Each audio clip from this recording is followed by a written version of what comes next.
नमस्कार। भारतीय वेदांग ज्योतिष शास्त्र में शुक्र को या ओमेन्स को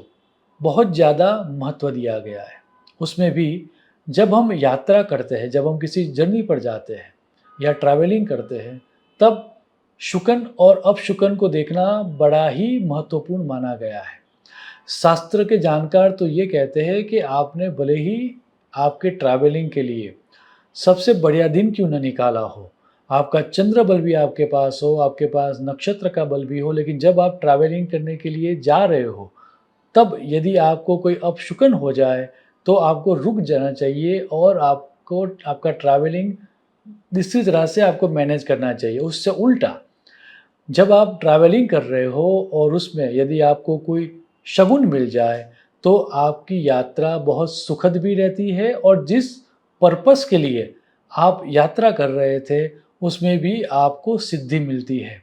आज के वीडियो में हम उसी के बारे में बात करेंगे। एक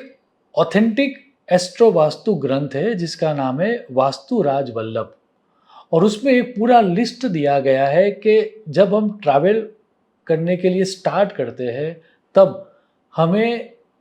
ऐसे कौन कौन से सिंबल्स है, ऐसे कौन कौन से शगुन है, वो यदि हो जाए तो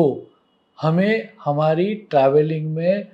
एक तरह से इजीनेस भी रहती है और ट्रैवलिंग करने का जो हमारा पर्पस होता है उसमें भी हमें सिद्धि मिलती है। आप वास्तुराज वल्लभ का श्लोक देखें। छत्र अम्भोज गज अज वाजी सुरभि वीणायुधम चामरम भेरी शंख निनाद अर्दल सुरागीतंच वेद ध्वनि मत्स्या गोमप मृत्तिके च पललम दीपो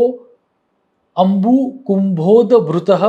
ताम्रम रूप्य सुवर्णम अंबर नृपो मध्वाज्य दुर्वा यदि गृंभा राजनम वाहनम द्विज पयः शाकार्द्र पुष्पम फलम वैश्या दर्पणम अंकुश औषध समित सिद्धानन वर्धावनम दृष्ट्वा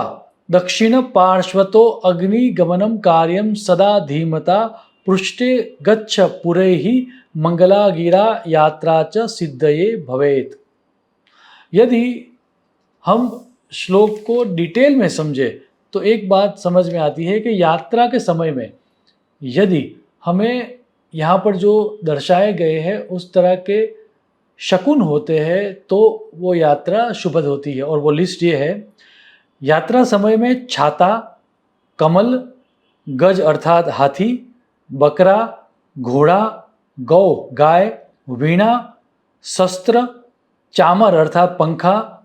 भेरी अर्थात बड़ा ढोल, शंख शब्द अर्थात अच्छी वाणी, मृदंग मध्य अर्थात हनी, गीत वेद ध्वनि, मत्स्य गाय का गोबर गोमय,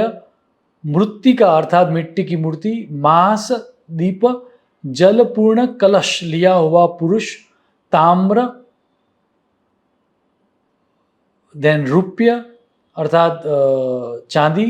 सुवर्ण द्योत वस्त्र अर्थात सफेद वस्त्र, राजा मधु अर्थात हनी, घी, दुर्वा, दधी, जल या फिर स्टार्च या फिर आटा या भात और चावल, काजल, वाहन, ब्राह्मण, दूध, ताजा शाक, फूल, फल, वेश्या, दर्पण, अंकुश, औषध, यज्ञ काष्ठ, सिद्ध अन्न, एनिवर्सरी राइट्स कहीं पर चल रही हो वैसा, यह सब देखकर जाना बहुत शुभ माना गया है। तथा प्रदक्षिण अग्नि अर्थात राइट साइड यदि हमारे अग्नि दिखे तो भी वह शुभ माना गया है। शिला देखकर जाना भी शुभ माना गया है। और उसके बाद एक इंटरेस्टिंग फिनोमिना कहा गया है, और वो ये है, जब हम जा रहे हो और हमारी पीठ के पीछे यदि कोई हमें गुड बाय कहे तो वो शुभ माना गया है, और जब हम जा रहे हैं तब हमारे सामने से यदि कोई हमें वेलकम कहे तो उसको भी शुभ माना गया है। मंगल शब्द कहीं से सुनाई दे तो उसको भी शुभ माना गया है। मुझे आशा है कि यदि जब आप यात्रा कर रहे हो तो इसमें से किसी भी एक शकुन को आप देखोगे तो आपकी यात्रा निर्विघ्न समाप्त होगी और यात्रा का जो आपका पर्पस है, वो भी फुलफ़िल होगा। शुभम भवतु। प्रणाम।